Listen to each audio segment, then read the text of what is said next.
Welcome back, everybody, to another Crypto Sherpa news show where I cover the latest cryptocurrency news articles so you can stay informed on what's going on. But hope everybody had a good week. It's Monday. Sorry for not being here on Friday. It was a really busy day. Like on that day, like what do we have going on Friday, which I could not get on the show to do a show. Yes, we had every Friday here at the Bitcoin Ben Crypto Club, we have a poker night. Just a fun way to end the week. We're open Monday to Friday here in Sarasota. Other clubs may have different times. But here we're open Monday to Friday, so a good way to end the week for our members. Our members like playing poker, so we have a poker tournament that goes on. Texas Hold'em, $25. We even have a little tournament going on too for the winners of the game if they want to put that into Bitcoin, and we'll kind of match up to a certain percentage. So we make it fun for the small guys who don't have any Bitcoin, who just come to the club, play poker on a Friday night. We're getting them involved. But that's what happened last Friday. It was our poker dealer's birthday party, so we had a big event. There was like 4 people there. Like, here, let me see if I can pull. Or no, we had like 4 tables there, not just 4 people. Let me see if I can find a photo. I know we shared one on our socials out there. If you're not following us at Bitcoin Ben Crypto Club, you really should be. Let me see. Let me find ours. Here we go. Bitcoin Ben Crypto Club, and let me show you the post. Let's see. We got ads, and where is our post? Here it is. So yeah, thanks to everyone who joined us at the Bitcoin Ben Crypto Club in beautiful Sarasota, Florida last Friday night to celebrate the birthday of our favorite poker dealer, Anthony. Join us next Friday at 6 p.m. again, every Friday night at 6. And this was fun. All of us, there's a Sherpa back there. I didn't get to play. We had just so many people going on. Like, we had 4 full tables in the house. It was a blast. So guys, come down to the club on a Friday night, or come to the club Monday to Friday. We're just anytime you want, hang out, watch a news show, watch the Bitcoin Ben show. We stream at 10 a.m. Attend a class we have Tuesdays and Thursdays.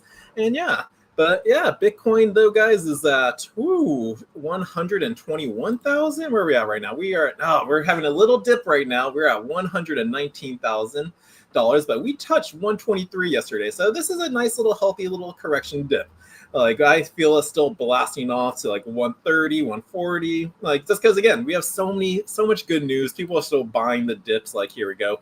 MicroStrategy bought another 4,225 Bitcoin at an average price of 111. So he was able to get this last 4,000 Bitcoin at a steal, because again, Bitcoin's at 119. They currently hold 601,550 Bitcoin. So they passed that 600,000 mark. So that's MicroStrategy. We got MetaPlanet adding another 797 Bitcoin. So nothing's stopping that train too. And we're going to go into like, why is still the price going? Not just people and corporations buying it. Looks like this rally is also because of the U.S. deficit concern. So this is going to be our first article where we cover. So let's go through this, and I think we have another Bitcoin upgrade coming up too. We'll cover that article and a couple others. So here we go. Let's just dive right on into the news now. So Bitcoin has become a macro asset hedge against a $7 trillion deficit swing in the U.S., and understanding that could be a key to figuring out where the price is going. So looks like it's going fast and furious style in that picture. But Bitcoin is being positioned as a primary defense against a looming U.S. financial crisis next to gold, and is likely one of the main drivers fueling its current rally, according to an analyst. Now, Bitcoin just topped $121,000 in a new record high on Monday. We saw just in this chart alone, it touched 123 last night. So this was Sunday around like 3, 4 in the morning when that took place. But when Bitcoin topped that new record high, this rally isn't just driven by hype anymore. It's fueled by something far deeper. 10x head of research marketist Thelian said in a note shared within Cointelegraph. He said that Bitcoin has transformed from a tech story into a macro asset, specifically a hedge against U.S. fiscal irresponsibility. Now, the narrative has been completely shifted. No one is talking about blockchain use cases or Bitcoin technological promises anymore, Thielen said, adding that Bitcoin has just become a macro asset, a hedge against unchecked deficit spending. Now, the U.S.'s $7 trillion deficit swing. This came along with U.S. President Donald Trump's One Big Beautiful Bill Act, or the OBBBA, was passed in July, raising the debt ceiling by $5 trillion, the largest single increase in U.S. history. Instead of the promised $2 trillion deficit reduction, the bill could add $2.3 trillion and $5 trillion to federal deficits over the next decade. Now, this creates a potential $7 trillion swing from initial expectations, said Thelian. Now, with the deficit spending showing no signs of slowing down and monetary policy as well turning more accommodative through projected rate cuts, Bitcoin is positioning as the ultimate beneficiary of the macro environment, he said. This isn't just another crypto rally, it's a direct response to the US fiscal landscape unraveling far quicker than expected, he said. He also added that alongside gold, Bitcoin is now positioned as the primary defense against a looming fiscal crisis, and that crisis is rapidly intensifying. Now, Bitcoin's price could have a couple more catalysts this week. Now, the analysts identified other market catalysts with a number of upcoming events. We got key legislation will be reviewed in what has been dubbed Crypto Week in Washington, D.C. Lawmakers are expected to debate and potentially vote on 3 high-profile bills: the Clarity Act for regulatory oversight of crypto markets, the Genius Act, which creates a stablecoin framework, and the Anti-CBDC Surveillance State Act. Now, Trump's Digital Asset Task Force will also release a crypto policy report, potentially including a strategic Bitcoin reserve proposed on July 22nd. Now, there is also a Federal Reserve meeting on July 30th where rate cuts are expected. However, CME futures markets still predict a 93% probability that rates will remain unchanged for that. Now, how do analysts react to Bitcoin's new all-time high? Well, as the U.S. gears up for Crypto Week to discuss key legislations, crypto remains resilient despite stock market volatility from geopolitical tensions and tariff concerns. Eugene Chung, the chief commissioner officer of crypto platform OSL, told Cointelegraph. He predicts that the asset has the potential to reach 130,000 to 150,000 by the year's end. Hey, that's still a nice price. If we get to 200,000, I'll be really happy. But Bitcoin breaching 120,000 is more than a milestone. It's a marker of how deeply embedded digital assets have become in institutional portfolios, added Rachel Lucas, an analyst at the Australian crypto exchange BTC Markets. Meanwhile, Leverage Research Director Nick Ruck told Cointelegraph that we expect altcoins to continue following Bitcoin's trend as traders diversify their portfolios and take on more risk. Now, yeah, I believe altcoin season actually may be starting soon. Where's Ethereum's price at? I'm just moving aside at it. Let's take a look. Ethereum passed $3,000 at that in today's title. No, I skipped down that. Yeah, so once Ethereum goes, that's usually a sign that alt season is going to be starting soon. I had my predictions in the past thinking that this is going to be a Bitcoin focused bull run this year, and maybe altcoin season will come next year. But again, that was just all speculation. It was just nothing but news on Bitcoin this, Bitcoin that, nothing in the altcoin space. But now since we're having this rally, I guarantee we're going to see some of this start trickling. So again, we just needed to wait for Bitcoin to rise first, and then all these other altcoins and Ethereum, and then altcoins. And this was kind of Heidi Carlson's predictions, when we were having a discussion about my prediction going for this alt season is not going to rise until the end of the year. Heidi was no, just wait till Bitcoin reaches 120, 130, and then we're going to start seeing it trickle down. So Heidi, you got that prediction right. Yeah. But so that's what we're seeing right now. Yeah, Ethereum's 3,000. What are the other markets looking at here? Crypto bubbles. We got Sui had a nice little rise, 10.4%. Uni, which is the decentralized exchange platform, usually the top one next to Sushi Swap, but looks like Uni's doing well. I'm hoping Cardano does really well because I hold on to MinSwap, which is the decentralized exchange token, just like how Uni is for Ethereum. So yeah, this is where the market's at. It's kind of 50-50. Some tokens had a nice little pump today, others still in the red position. But no, Bitcoin is really is everyone's holding on to it now because it's just the rally on the deficit concern. People are going, where are we headed? The debt's going to keep getting higher, but people are just holding on to Bitcoin because that's what it does. It's no longer speculative anymore. It is a solid asset that everyone should get a hold of. So if you don't have any Bitcoin, get some now. If you don't know how to, join any one of our clubs. We have so many that can help you out. Go to bitcoinben.io. That's what we're here for. We're here to help you get the little guys just in it before it's too late soon. And we are going to be getting to that position soon. And let's see, like I said, let me go to bitcoinben.io, show you that website where you can just join really any of these clubs. Let's see. We're having some serious issue. Oh, looks like it's not going. Oh, wait. I typed it wrong. Bitcoinben.io. Even I do make some mistakes. So here's the bitcoinben.io website. And again, if you need help with just learning about crypto, whoa, what's going on with me right there? Whoa, I was spazzing out. Let's see. No, it does not want to do that. Okay, I'm not going to switch here. But head to this website. You can check out all of the clubs. You have one in here in Sarasota. We got Nashville, Tennessee, St. Leominster, Massachusetts, Plano, Texas. That's our Dallas club. Vegas opens up in August. And then we're checking out locations in Scottsdale, Arizona. St. Louis is still in the works. And yeah, so plenty more clubs down the road. And you don't have to be near one to get some education. We have classes twice a week. But yeah, so that was pretty nice getting some information on that Bitcoin news. Like, why are you rallying? People are worried, but again, it's crypto week. This guys, we have a lot of bullish momentum happening all month long. So I figured Bitcoin's just going to keep on pumping to like that 130, 150 range. That guy said 130, 150 by end of year. I'm thinking like this month, and then we're keep on going just because there's so much bullish news happening. And that's not the only thing going on though with Bitcoin. Bitcoin is still getting some upgrades every once in a while. And it looks like there's a new one that's might be coming out year's end. Again, it still needs to get pushed through, voted on, and approved on, but this looks like it's going to be a controversial Bitcoin upgrade titled BIP 119. Now, this may be decided by end of year. So let's learn a little bit about this upgrade and like what it will do if it does get approved to go on forward. So if activated, BIP 119 could boost Bitcoin layer 2s like the Lightning Network and Arc, while offering end users safer and easier self-custody solutions. So, okay. So backed by prominent Bitcoin developers and firms, the long dormant Bitcoin Improvement Proposal, OP Check Template Verify, known as the CTV or BIP 119, is now gathering steam.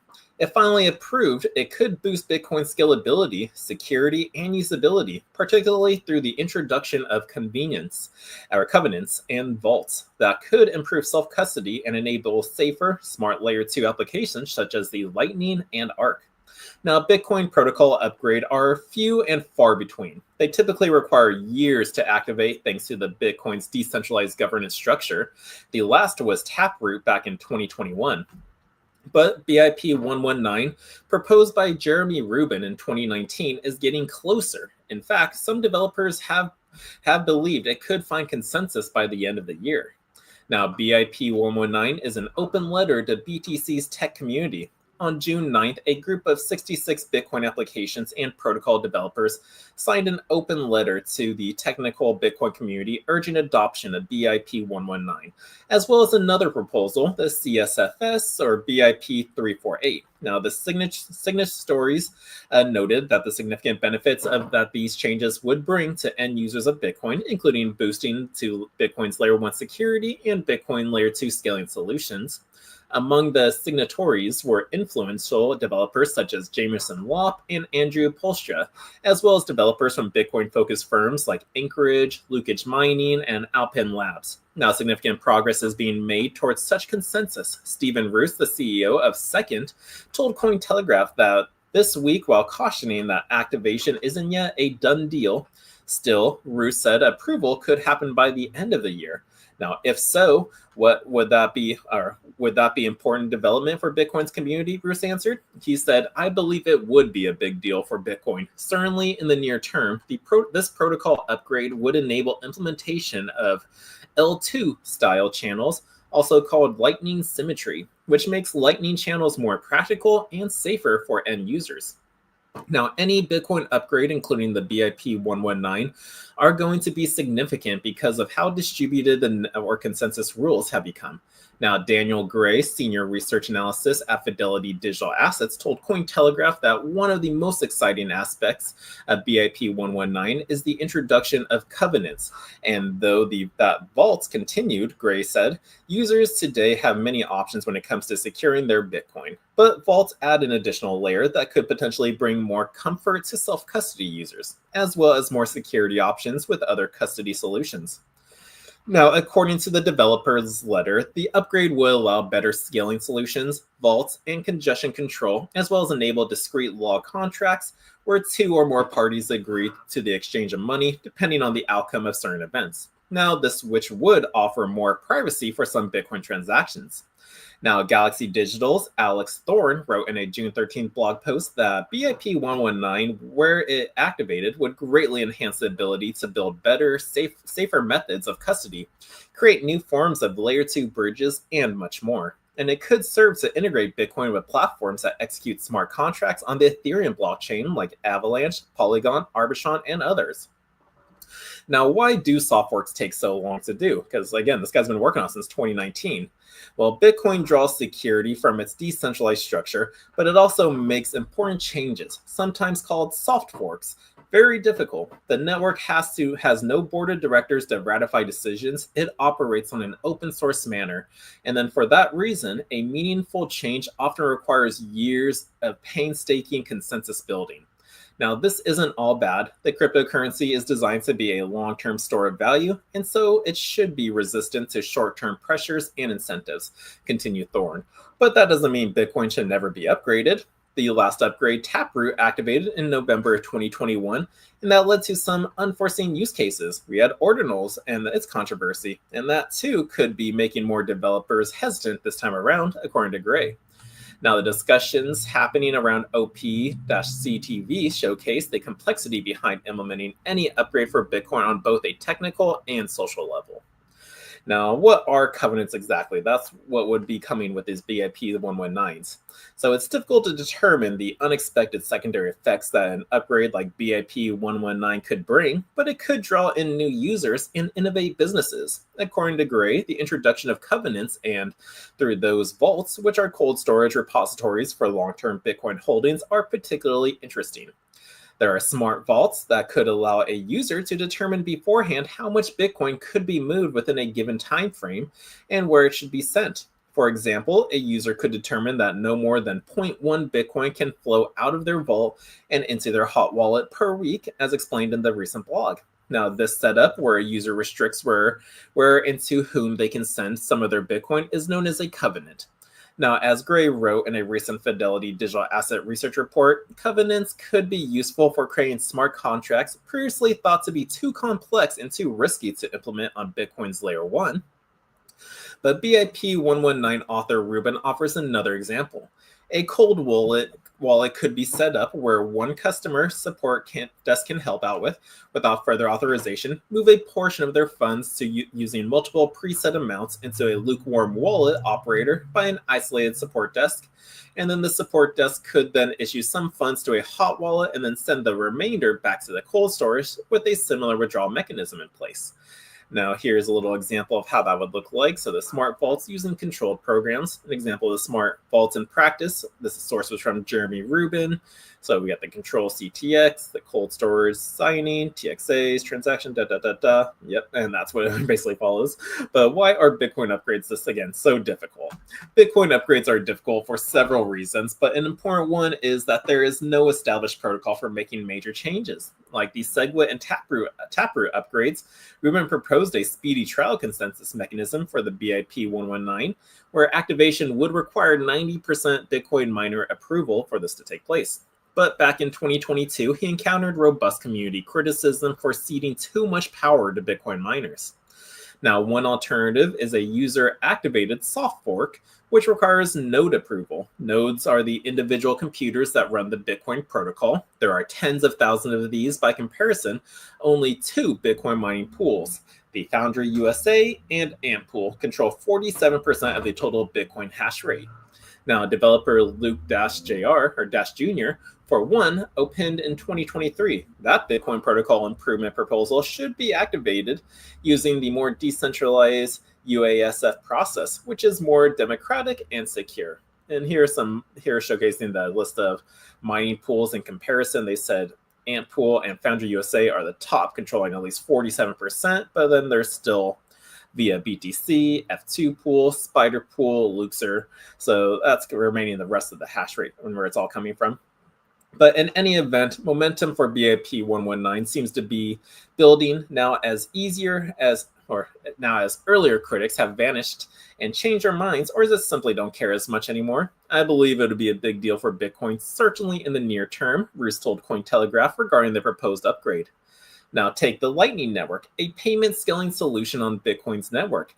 Now that has experienced significant growth since its 2018 launch, whereas ordinary layer 1 Bitcoin transactions might take an average 10 minutes to settle. Lightning transactions occur at something approaching the speed of light. It is very fast when you use the Lightning Network, and at negligible cost too.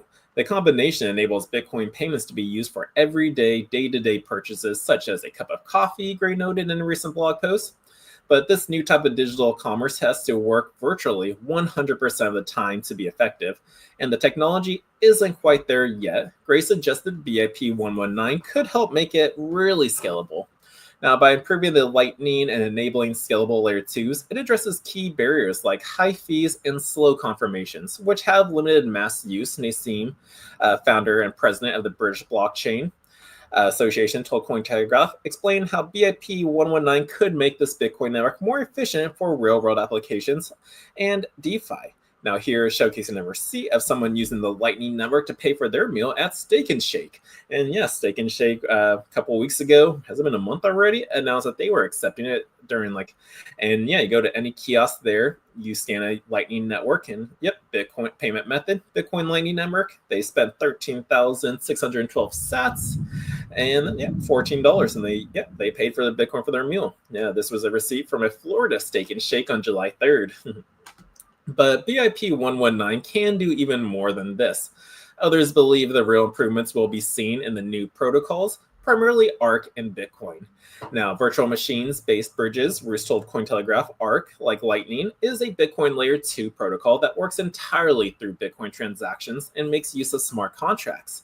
Roos's company, Second, is working with the ARC protocol. And Bitcoin virtual machines can be used to build bridges between Bitcoin and non-Bitcoin crypto platforms. I think it would be very hard to predict what direction the Bitcoin ecosystem would take if both were fully deployed on Bitcoin's mainnet, commented Roos. Now, the upgrade could boost Bitcoin's adoption through Roos believes opening the door to the new protocol that would significantly improve the user experience. And in addition, bridging Bitcoin with an Ethereum virtual machine-based system. Platforms like Polygon, Avalanche, Arbitron, etc. can bring in big ecosystems of EVM-based builders and apps, said Roos. Now, BIP 119 could move ahead by the year's end. The developers said June 9th in a June 9th letter to the technical community urged Bitcoin's core contributors to prioritize the review and integration of BIP 119 and BIP 348. Over the next 6 months, the signatories insisted that they weren't just trying to dictate the consensus process, but rather it is an acknowledgement that before these OP codes can be activated, they must be implemented in the most widely used Bitcoin client. Now, could something happen by the year's end with regard to BIP 119 then? I think that in the end of the year would be a fair target to have formed consensus on what direction the technical community will want to take, Roos answered. But even if consensus is reached, however, actual implementation still could take 1 or 2 years. All in while, reaching consensus in Bitcoin's decentralized ecosystem is notoriously slow and complex, there is cautious optimism today, and the community's agreement could be achieved for CTV-BIP 119 by the end of the year of 2025, potentially paving the way for a transformative period in Bitcoin's development. So even if it does get approved for the upgrade, there still will be a year or two while it's actually into play.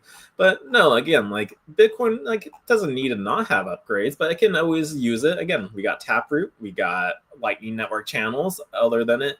So we never know where things are going to go, because Taproot gave us, again, Bitcoin ordinals, and that kind of gave us runes as well, because that's how we make our shares for the clubs and everything. So there is some controversy to it, because again, it's changing Bitcoin just a little bit, but it could be for the good. So what are your thoughts on this upgrade? Do you think it would go through? Not? Do you think? I just want to know, are your thoughts on upgrading Bitcoin's code good or bad? What do you think about that? Let me know your thoughts. As long as they don't change the 21 max cap, I'm good. And I'm pretty sure nobody will ever vote for that one's approval. But that's basically all of our Bitcoin news we have. Let's take a quick commercial break so I can rest my voice, and I'll be back with 2 more final articles for you. In 2008, $7 trillion in home equity disappeared overnight. Millions trusted that their homes would keep them safe. They would be wrong. It takes a lifetime to build wealth, but only a single storm to lose it all. A storm is coming, and only those who prepare will survive. Home to HODL is a brand new program brought to you exclusively by the Bitcoin Bend Crypto Club. It is your ARC, your lifeline to safe harbor. Transfer your valuable equity from your home into the soundest money in human history, Bitcoin. During the last financial crisis, homes lost 30% of their value on average, and almost all of the homeowner's equity. Now contrast that to Bitcoin over the past 4 years. It has appreciated over 60% every single year. Home to HODL is your Noah's Ark built for financial survival and growth. Get your home equity transferred into Bitcoin before the storm strikes. We have partnered with leading financial institutions to help you unlock the full power of your home equity at maximum loan to value and the best rates available. If you already have a great low interest home loan, keep it. Simply unlock your trapped wealth in a second position loan. And with our no KYC Bitcoin purchase program, we buy bulk Bitcoin privately and store it in your custody where it belongs. Not with the exchanges, not with the government, and certainly not with the banks that need bailouts themselves. Your equity, your Bitcoin, your keys. I'm Dr. Jay Bose, CEO with Bitcoin Bent Crypto Club. We are your lighthouse to guiding you away from the stormy seas and onto solid ground. Because preserving wealth is not just about survival, it's about protecting your future, your family, your legacy. Home to HODL is a big, bold, and beautiful way to secure your financial future today. Please call us or text us at 941-413-6920 and we will get you started on our exclusive members-only Home to HODL program. The system is fragile. Bitcoin is not.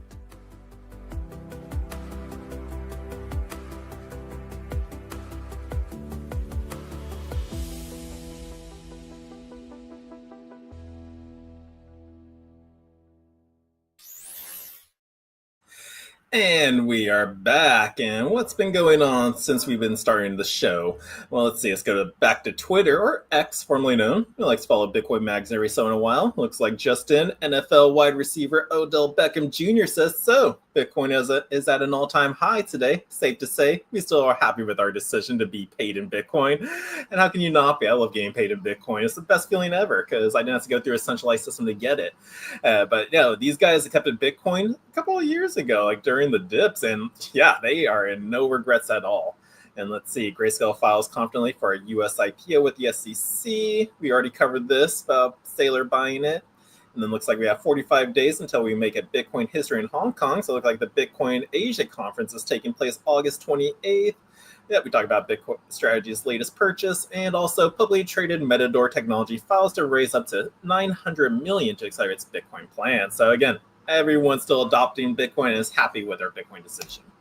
But let's move on to some altcoin news. Then what's going on with Tether right now? Looks like they're going to end some USD redemptions on Bitcoin Cash, Algorand, and beyond. So if you have any stablecoin Tether on these blockchains, you may want to convert them into a better chain because these are going to be gone soon. So let's go through this article to learn a little bit more about it. So stablecoin issue Tether is ending support for USDT on 5 legacy blockchains after previously halting minting on those networks. So stablecoin issue Tether is ending its USD support for 5 blockchains effective September 1st. So, okay, here's the deadline, guys. So if you have any on these chains, you have till September 1st to move them. Now, the company announced on Friday ending redemption and freezing the remaining assets on those blockchains. So you really want to get this done before that time. Last June, the firm ended its minting function on Algorand and EOS, now called Volta, meaning it would no longer issue new stablecoins on those chains. In 2023, it announced the same for Bitcoin Cash, Kusama, and Omi layer protocol. Now that Tether has put a hard end date on its stablecoin support on the group of 5 legacy blockchains as part of its efforts to optimize its infrastructure, align with community usage trends, and refocus resources toward high utility, actively deployed blockchains, the firm acknowledged that while the network supported Tether's earlier growth, the share of trading volume for its stablecoin has declined dramatically in the last few years. So as digital asset ecosystem evolves, Tether remains committed to adapting alongside it, said Tether CEO Paolo Adorno in a statement Sunsetting support for these legacy chains allow us to focus on platforms that offer greater scalability, developer activity, community engagement, and all key components for driving the next wave of stablecoin adoption. Now, holders of USDT on the aforementioned blockchains are encouraged to redeem their tokens as soon as they can or request an issuance of USDT on a supported blockchain. Moving forward, it plans to focus its support for Layer 2 networks and growing blockchain ecosystems. Now, stablecoins have been a key theme in crypto's industry as of late, highlighted by the U.S. push for regulatory clarity for those tokens with the Genius Act. U.S. Treasury Secretary Scott Bessent recently suggested that the tokens, which are typically anchored to the price of the US dollar, could help bolster US dollar supremacy. Now, Tether's USDT stablecoin is the largest stablecoin in crypto, with nearly 160 billion in minted stablecoins in circulation, according to CoinGecko's market cap data. So, guys, just letting you know, this is just a warning if you have any on, again, Bitcoin Cash, Kusama, or Omi Layer. This is USDT, the stablecoin. You want to just redeem them for another chain. Move them over to Ethereum, move them over to Solana, whichever one, just move them over off of that, because as of September 1st, they're going to freeze all those coins on those chains. So that's their deadline, just letting you know. And moving on to our final article of the evening, looks like we got some good news from last week's hack with the GMX exploit.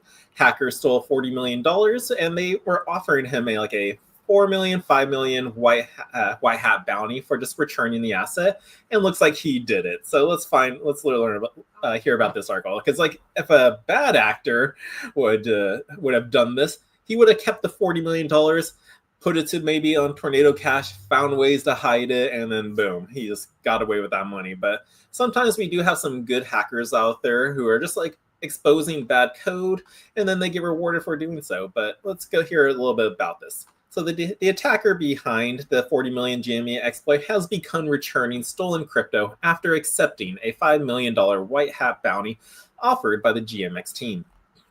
Now, the attacker who exploited the GMX V1 decentralized exchange and stole $40 million in crypto began returning the stolen funds after sending an on-chain message promising to return the crypto. And in an on-chain message flagged by blockchain security firm PeckShield, the hacker wrote that the funds will be returned. And okay, funds will be returned later, the exploiter wrote in the on-chain message. So very simple, not a lot was there, just okay, funds will be returned later. That's it. And he is accepting the bounty offer.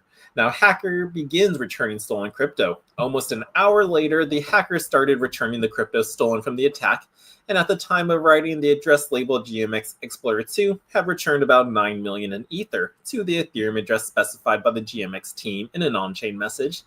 Now, PeckShield flagged the attacker returned about 5.5 million in FRAX tokens to the GMX team. After a while, the hacker returned another 5 million in FRAX tokens to the GMX address. And at the time of writing, about $20 million in assets have been returned to GMX's wallet.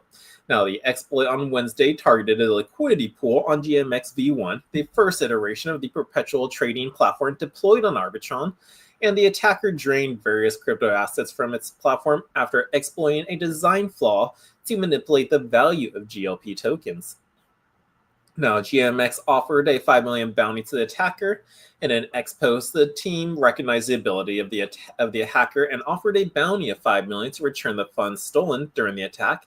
And the team promised that the amount would be categorized as a white hat bounty and that the hacker could freely spend as soon as the funds were returned.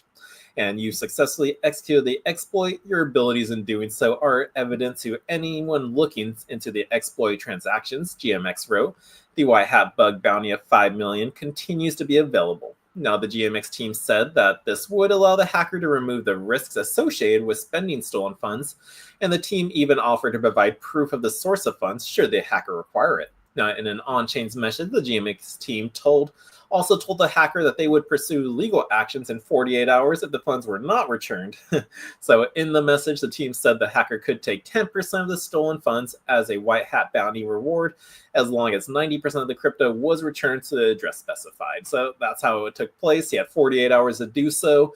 If not, legal action was going to be taking place.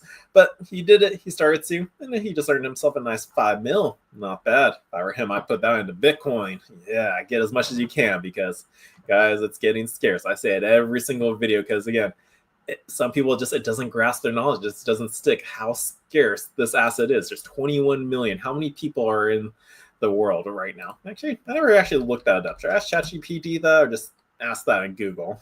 How many people are in the world? Let's take a look. So there is about 8.062 billion people as of 2023. And yeah, so 21 million tokens. Not everyone can get one whole Bitcoin. Now, how many are millionaires? Let's see. Let's take a look now. How many people in the world are millionaires? The world's probably estimated to be 8 billion. In the world, how many people in the world are millionaires? Okay, let's see. Here we go. No, not millionaires. Sherpa can't type. There we go. So approximately 59.4 million millionaires in the world. So even these guys can't get one whole Bitcoin because, again, we've seen Michael Saylor has 600,000 of them. Metaplanet has, what was that, 796,000 or 796? They have a lot. So let's just say this. So there is not enough. And now we got the rest of the world getting in on this too. Countries, US, with these stablecoin bills, after they get approved, it's game on. That's what Bitcoin Ben's White House friend said, and I'm going on to trust in that, and I believe it. So, guys, get some Bitcoin while you can. The Fear and Greed Index, people are bullish. They're greedy. They are buying it up. We are at 70 now since last week. We're at a 58, so we are definitely in the greed territory, which does make sense for seeing this little correction like right now, because when people are greedy, that means the market's due for a correction, and that's what we're seeing. But when people get fearful, best time to buy, and that's what we've always been seeing. So guys, everyone have an awesome Monday. Stay safe out there. It is wet out there here in Florida right now, so we get a rainy day. I love it. Got my coffee. Those of you in Texas, stay safe out there. I know the flooding, I've been hearing about that. If you want to support one of our close members here with the club and the Bitcoin Ben community, he had his house. Check Bitcoin Ben's show earlier this morning. There's a link for the flood and homes out there for anyone in Texas who just needs help. So check out that video, guys. But everyone stay safe out there. I will see you again tomorrow for some more crypto news, and I love you. Peace. In a world where your data is constantly under attack, one company stands for your digital freedom. Introducing Calyx Solutions, your gateway to ultimate online privacy and secure cryptocurrency trading. Meet the Liberty Laptop. With its modified OS and advanced tracking prevention, it's your shield against surveillance. Access restricted areas, use recommended security software, and browse with confidence. Your digital footprint? Virtually non-existent. For the crypto pros, we present the Crypto Laptop. Pre-configured on premium hardware for secure trading. Optimized for your favorite wallets and exchanges, it's the fortress your digital assets deserve. Both laptops come with expert individual training and support. You're never alone in your journey to digital empowerment. At Calyx Solutions, we put you in control. No more worrying about data breaches or compromised transactions. Ready to join the revolution? Visit calyxsolutions.io and choose your perfect laptop today. Plus, become an affiliate and earn while sharing the power of digital freedom. Calyx Solutions. Unlock your digital freedom. Give us a call or text at 702-845-8276 or visit us directly at calyxsolutions.io.